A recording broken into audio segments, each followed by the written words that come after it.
Il y a dans la création un état de désordre à l'égard duquel Dieu n'est pas engagé. Nous pouvons tous comprendre cela.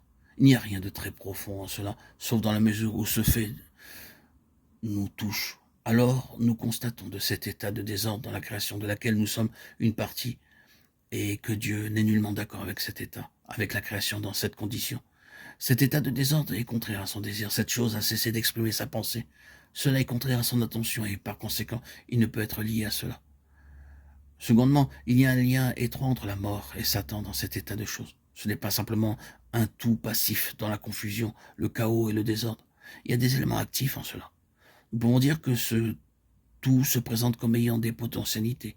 Il y a des forces en travail dans cet état de choses, et ces forces ne sont pas celles de la vie, mais celles de la mort. La mort travaille et Satan est associé avec cet état.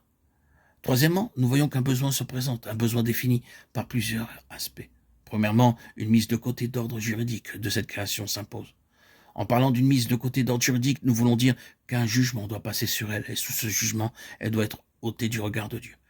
Elle doit être amenée à l'endroit où elle est entièrement sous la protection divine, où aucune de ses parties ne peut prétendre bénéficier de son acceptation. C'est-à-dire qu'elle doit être traitée selon la justice et juridiquement mise de côté.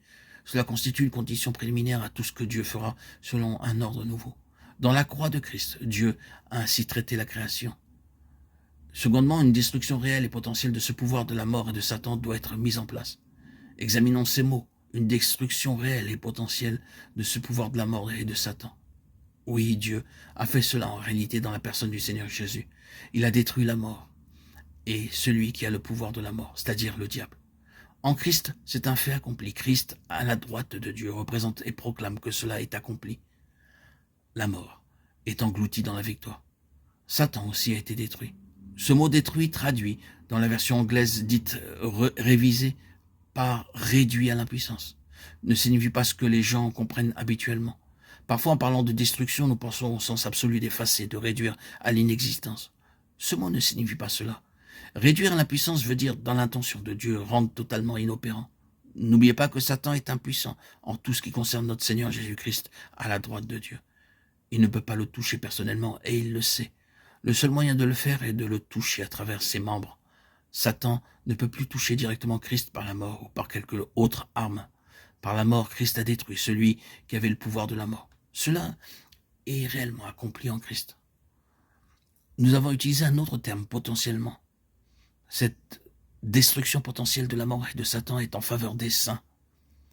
C'est quelque chose qui est garanti, bien que cela ne soit pas encore totalement exprimé par l'expérience et qui est possible par la foi et connu de manière progressive. Il ne peut être dit que vous et moi, présentement dans la totalité de notre être, nous expérimentons que la mort et Satan n'ont aucun pouvoir. En ce qui nous concerne, ce n'est pas un fait réel que Satan soit inopérant, mais cela nous est potentiellement garanti en Christ, de sorte que nous pouvons expérimenter de plus en plus ce que Christ a fait pour nous et entrer progressivement en jouissance de cette œuvre qui a été faite potentiellement en notre faveur. En Christ donc, nous voyons que cette destruction a été accomplie en réalité et dans les saints potentiellement.